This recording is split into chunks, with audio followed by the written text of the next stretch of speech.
Okay, so let's talk about Polymarket and how you can actually make money off of this war and everything you need to know if you are looking to get into these bets, because these bets have some crazy ass rules, bro, that you will get completely fucked. Like, for an example, here it says Iran x Israel / US conflict ends by. So when you click yes, you're going to think, all right, as soon like the conflict ends by, peace treaty, whatever, like US goes back home, Iran stops bombing, Israel stops bombing. Is that what this means? Oh my god, yeah, like obviously not. That's not gonna happen in fucking 15 days. I'll put 10K on that. No, do not do that.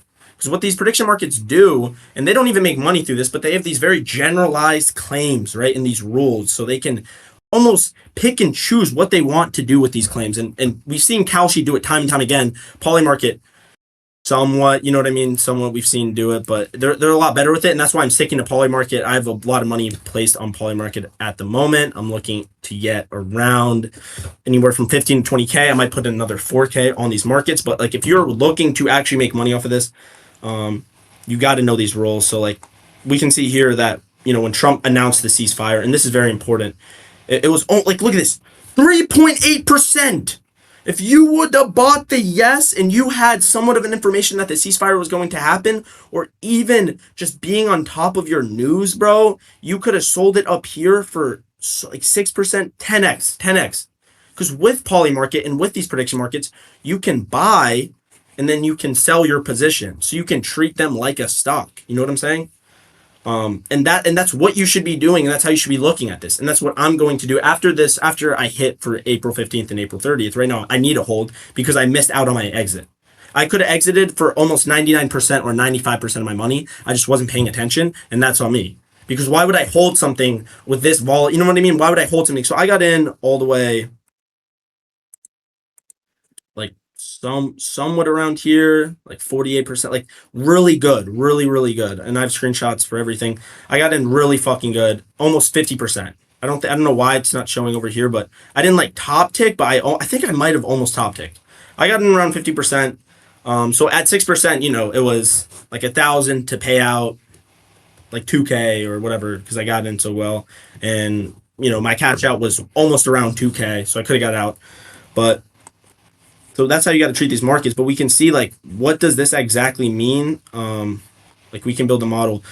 So with these rules, and the rules are down here, like right here, the rules you can see that like show more everything that happens, and you can see the market context. And this is really important because we need to know like how you're actually going to get paid out.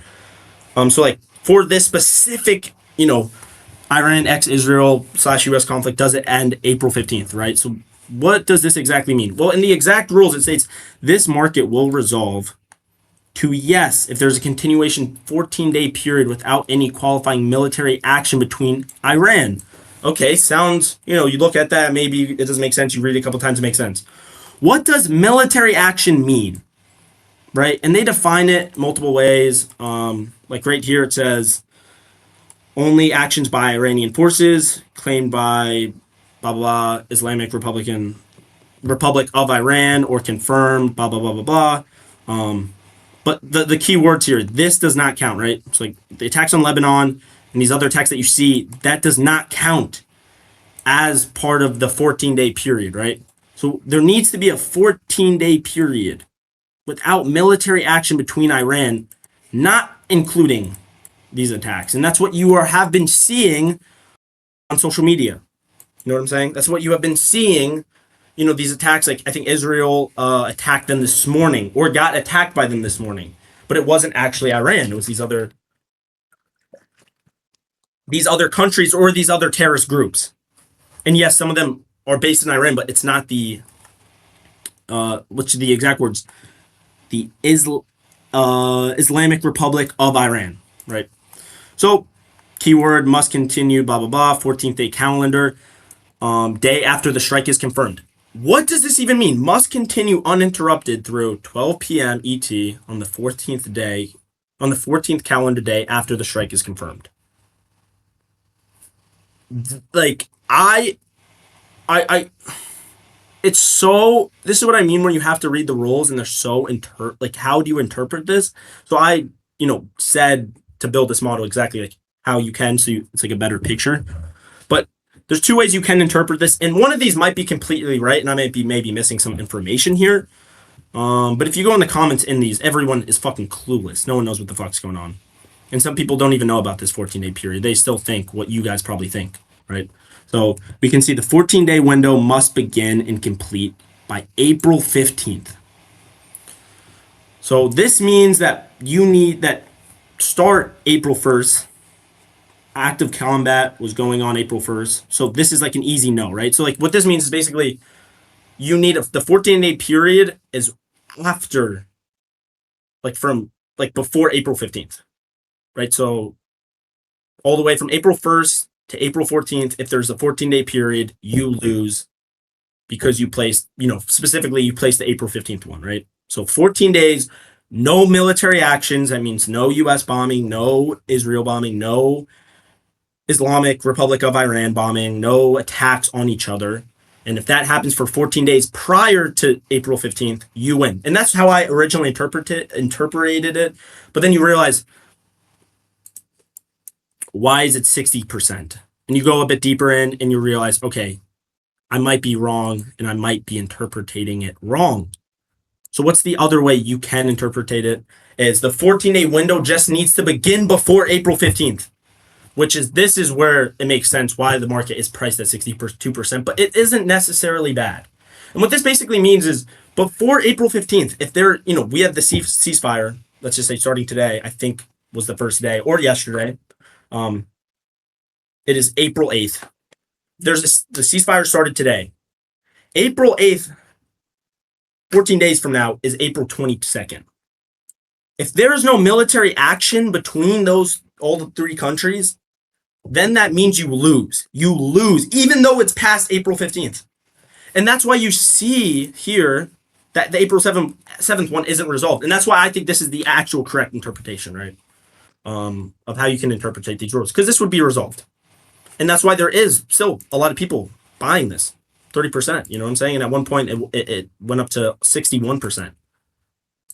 So 14-day window begins April 15th. So that basically means that there cannot be any more military actions from April 8th now to April 22nd. And you will lose if you click no. I click no, I'm in no's, but you will lose, right? So for April, blah, blah, blah, you need, this is what I mean. So it is confirmed that this is the one. This is what, Claude, I told it to do. But again, this is the traders on Discord said that. I don't, that's Polymarket hasn't came out with a full statement. That's why I'm explaining two interpretations. But it's most likely this one just because. But yeah, moving on, right? What does qualifies as military actions? We can see that Hezbollah or whatever rockets at Iran, what they did this morning, does not count. These other terrorist attacks does not count. Israel bombing Lebanon does not count. It's not Iranian soil. They specifically say in the rules, Iranian soil. Cyber attacks, sanctions, all this shit does not count. Iranian-backed militias does not count. Strikes on Gulf does not count. So what counts? Iran directly strikes Israel or the U.S. Israel, U.S. strikes Iran must be officially acknowledging or confirmed by the consensus. Airstrikes, what I'm saying, actual strikes between the three countries. Lebanon does not count, right? We can see. War started February 28th. March 2nd, Lebanon entered, or Yemen entered, or terrorist organization entered Lebanon. Israel launched a ground invasion on Lebanon, started bombing them. March 2nd or 12th, this Polymarket opens. This is when it was created. And you can see kind of the timelines. Continues on both sides, and Iranian missiles, blah, blah, blah. Iranian rejects a 45-day ceasefire proposal. And this is another reason why I am heavily on the no. Because this would have completely cooked me, right? I would have lost all my money for this specific bet. 45-day, they rejected that. Demands permanent end to war, blah, blah, sanctions lifted. Reparations because they got bombed so much. Trump threatens complete demolition of Iranian blah, blah, infrastructure. And then Trump announces the ceasefire deal. That was last night. And then today, ceasefire officially implemented. So this is the first day of the ceasefire. So now, 14 days from now is the April 22nd. And then this is like there's peace talks begins April 10th that are planned. Again, planned. That doesn't mean it's going to happen. And then market deadline. So the reason why I'm no, and the reason why I think there still will be attacks that will happen is I'm not putting a lot of money into this. My main is Trump to end military action, which I don't think has this 14-day thing.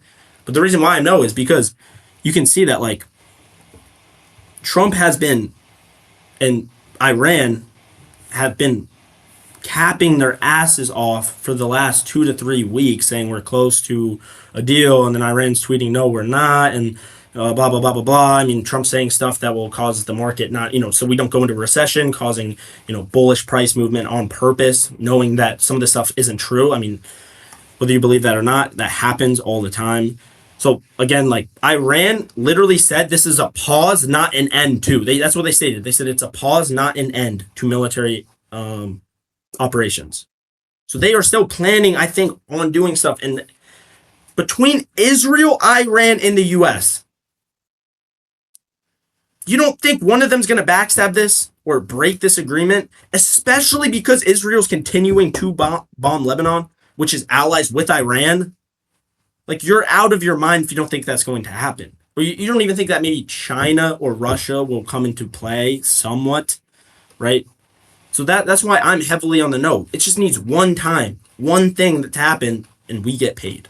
So that's why. And I think a lot of, within the market for April 7th, April 15th, this is just greed and fear that's taking it. I think this is super undervalued. If anything, click no.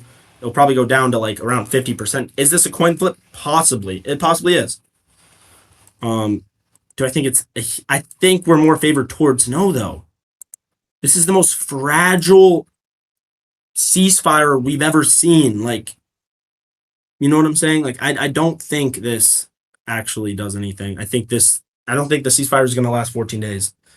And we can talk about the stuff that, the Iranian culture we can talk about. We can talk about what Trump's bigger plan is in Iran. We can talk about what Israel's bigger plan is within the Middle East, right? So you want to talk about like, oh, you know what I mean? Like the war's going to end. And I think that's the only way this war ends is if this ceasefire goes according to plan.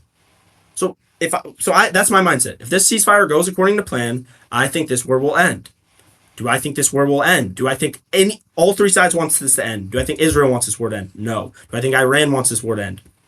Possibly, but no. Their culture, their religion, you talk about loyalty, you talk about serving a higher power no matter what, even if death lies ahead. And especially the whole loyal, like they killed all their leaders. You don't think there's some type of revenge in the back of your head? You're crazy. U.S. and Iran's a lot stronger than the media is making them out to portray, right? Like Iran is a lot stronger than a lot of these people think, right? And then the U.S. What is Trump's greater plan? What does he want from the Middle East? What does he want from Iran? What is he trying to do with oil? What is the island that he's taking out? What is, you know what I mean? There's so much stuff to break down that I'm not going to go in fully into detail. But that's why I think this war is going to go on for longer. And I think all three countries don't want this war to end soon. So if that's the case, like, it's probably not. You only need one country to not want this thing to go all the way or want this one thing to end. So you only need one country. I don't think all three countries want it to end. Or at least 2 out of 3. Right? So, blah, blah, blah. Is it free money? It's a legitimate edge. So what are the chances this ceasefire ends, what I was saying before April 22nd? Because that's what we need to win. The U.S. has ordered all offensive operations in Iran to immediately stop. Are they going to do some type of sneak attack? Is the U.S.? Probably not. I think that breaks a lot of international guidelines and violations and even could be a war crime possibly. I don't look too much into that. Do I think Iran could? Do I think Israel will? Possibly. I don't think that's crazy at all. And what factors Iran fired missiles at blah, blah, blah, all these places within hours of the ceasefire announcement. So right here, already violated on day one. And then some of these news articles are true. Now we're down to here, like, what are the chances that Iran breaks ceasefire?